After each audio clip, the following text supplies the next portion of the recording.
Son Goku, finally, nagkita din tayo. Hello, Superman! Narinig ko nga, isa ka sa malalakas sa planet Earth. Tama ka naman dyan, Son Goku. Well, kung ganon, maglalaban tayo. Ano pong hinihintay natin, Goku? Let's get it on! Ito na nga ang toy na re-review natin for today. This is the SHF Super Saiyan Son Goku. Now, before we start, special shout out muna kay Biggie's Vlog for sending us this SHF Super Saiyan Son Goku para review natin sa channel natin. Once again, Biggie's Vlog, thank you so much. And as you can see here nga, ganito klase yung packaging niya sa harap. And sa likod, nandoon yung mga iba pang posing na kayang gawin dito ni Goku. And sa side, ganyan lang yung itsura niyan. And at the other side, side lang ng window. And sa ibabaw, top lang ng window. And sa ilalim naman. Now, pag na-unbox natin dito si Goku, makikita nyo na naka-clamshell pa siya. Kaya right now, i-unclam na natin yan. Now, pag na-unclam natin dito si Goku, start muna tayo dito sa mga accessories niya. Kasi meron siya ditong kasama para mga spikes. 7 lahat itong para mga spikes niya dito. But these are actually not spikes. These are parang part doon sa parang power niya na ilalagay natin dito naman sa pinakabilog na to. Yan ang pinaka-itsura nilang lahat. Yan, okay? And then yung pinaka-blue niya dito, yung power niya na Kamehame Wave. Siyempre, may mga butas na rin. Diyan nga natin ilalagay. And then may pagka-transparent din naman. Parang bubblegum nga lang na nanguya. Ngayon, ang hindi ko alam dito, kung may mga sizes din kaya na doon siya mag-fit. Kasi walang instructions eh. Fittings ba? Nasasakto siya dapat doon? Or random lang din? Ito to, kasya siya dyan. Pero may iba kasi na hindi siya kakasya doon. Pag hindi siya kasya doon, hindi siya doon, parang ganun.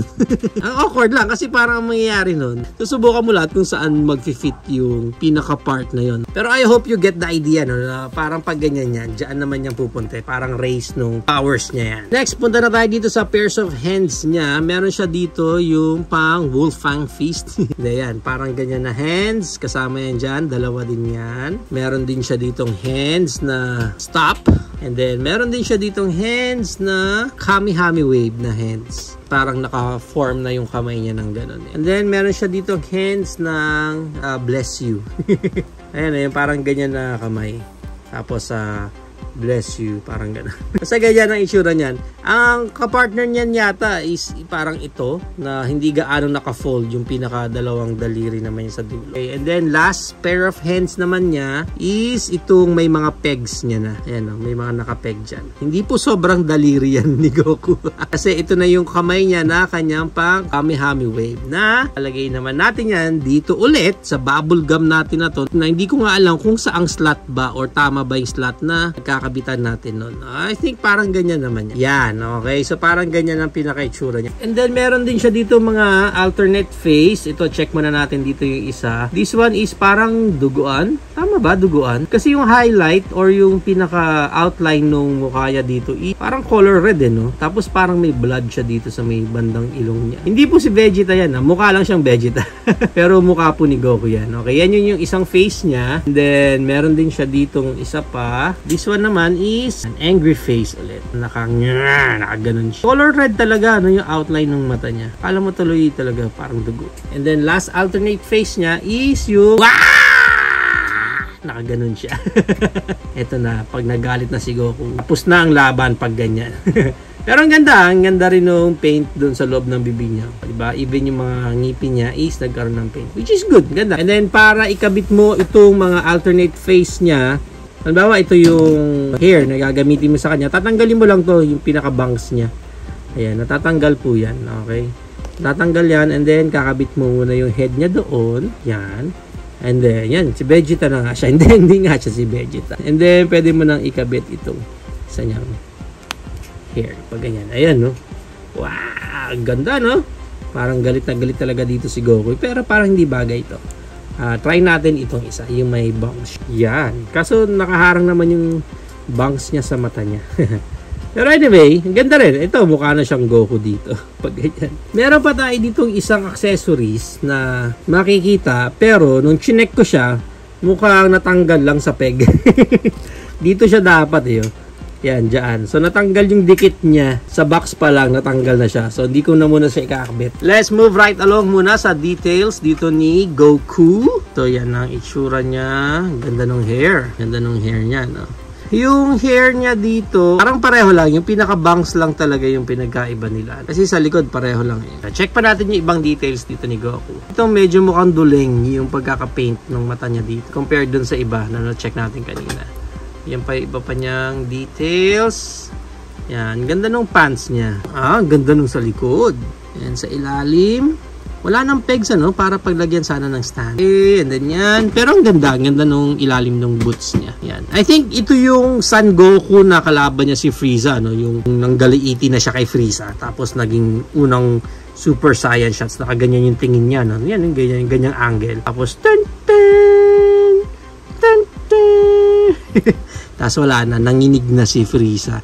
Okay, so check natin yung pinaka-articulation niya. Bukod sa mga nanginginig at medyo loose niya na agad na part. Yung head niya is naro-rotate ng ganyan and may look up siya na ganyan, may look down na ganyan. Medyo careful lang kasi medyo maluwag yung mga pegs nung hair niya, yung bangs niya, yung back hair niya. Kaya pag nasosobrang ka ng articulation, ayun, medyo kumakalas. Pagdating dito sa may pinaka-neck niya, dapat meron pa yan konting alam ko dapat may movement pa yan. Pero dito parang hindi ko gaano na-execute kasi nga kumakalas yung mukha ni Goku. So, wag na natin pakialaman yung leeg niya. Ayoko mag-Super Saiyan. Hayaan na natin si Goku Super Saiyan. Pagdating sa kanyang arms wide open, ganyan lang yung pinaka-arms wide open na kaya kong gawin. And I'm sure, pwede pang ma-spread out yan eh. Pwede pang maiangat yan. Kung maayos lang sana yung mga pegs natin dito. Medyo careful lang kasi itong copy natin, mabilis matanggal yung mga pegs niya doon. Pero medyo challenging lang yung mga pegs natin dito na mabilis sumiwalay. Kaya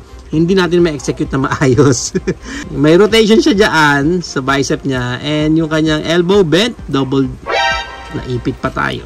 Ay yung kamay niya naro-rotate yan kasi ball jointed naman niya. Pagdating sa waist niya, meron siyang ab crunch dapat dito pero medyo hirap tong figure natin na to. Pero ayan, naro-rotate na lang yung pinaka-abs niya dyan. Dapat pwede siya mag-ab crunch dyan. Alam ko pwede. Medyo may sapi lang yung mga pegs natin dito. Pagdating sa pinaka-waist niya, ayan, syempre, naro-rotate yan. And hindi lang yan, yung pinaka-taas din nung waist niya, may rotation din siya doon. Na hindi ko na lang gagawin kasi baka mahati naman sa gitna yung katawan ni Goku. Yung kanyang Van Damme split, kaya yan yung Van Damme split niya na yan. Sa side lang natin to ng konti. Yan. Okay. So, yung kanyang pinaka Van Damme split is ganyan na ang itsura niya. Pwede na yung Van Damme split niya. And then yung high kick niya, tanggal. Okay, gagalawin muna natin to. I-articulate natin tong Goku na to ang hindi ko ginagalaw yung iba. Hayaan lang natin matanggal kung ano yung matatanggal habang ina-articulate natin siya. Yung high kick niya, ganyan, kataas. And yan, tulad yan, tanggal na naman. And then yung back kick niya, halos wala. Kasi humaharang naman tong butt flap niya dito sa likod. Meron siyang konting swivel dito sa kanyang legs. Yan, gagalaw yan ng ganyan. And yung pinaka knee bend niya, ganyan ang itsura niyan. Maganda yung knee bend kasi double jointed. At ang ganda. Pagdating dito sa paa niya, ball jointed naman yan. So, nagagalaw yan ng ganyan. And pagdating sa toes, ayun, meron pa rin naman pagdating doon sa toes. And para sa height ng Goku natin na to, ang height niya hanggang sa pinakadulo ng hair niya is mga 6.8. Almost 7 inches na siya. So, yun ang kanyang height. Maganda niyan, i-compare pa natin siya sa ating AMK series ng YOLO Park na si Optimus Prime, Dr. Ellie Sattler from Hammond Collection. We also have here Doomsday, MCF, and we have here Bebop from Playmates, and we also have here Incredible Hulk from Toy Biz. So yan ang ating height comparison. If you are planning to buy this SHF Super Saiyan Son Goku, ang price range niya is around 2,500 up to 3,500 pesos. Depende na lang. Again, kung sa market kayo makakuha ng specific copy nyo nito or kung original yung makukuha ninyo. There you have it now guys. Ito na ang ating SHF Super Saiyan Son Goku figure. What do you think of this toy? Is it a go for you or a no for you? Whatever your thoughts, please comment it down below. But for me, I think I will go naman, especially kung mga authentic yan na SHF. Kasi maganda naman talaga pagdating yung playability ng SHF, pagdating nung kanyang mga gimmicks, mga toys niya, maganda and maayos ang pagkakagawa sa kanila. Pero pag tight yung budget natin and medyo hanggang pang bootleg lang yung kaya ng budget natin, okay naman na siguro yun kung for display mo lang sila gagamitin. But if tulad ko na mahilig talaga ako maglaro ng mga toys ko and gusto ko na play around ko sila, gusto ko may mga movement talaga na nagagawa sa kanila, I might as well pass sa mga hindi authentic na SHF. Kasi ang mangyayari lang dun guys, magsusuper saiyan lang talaga kayo.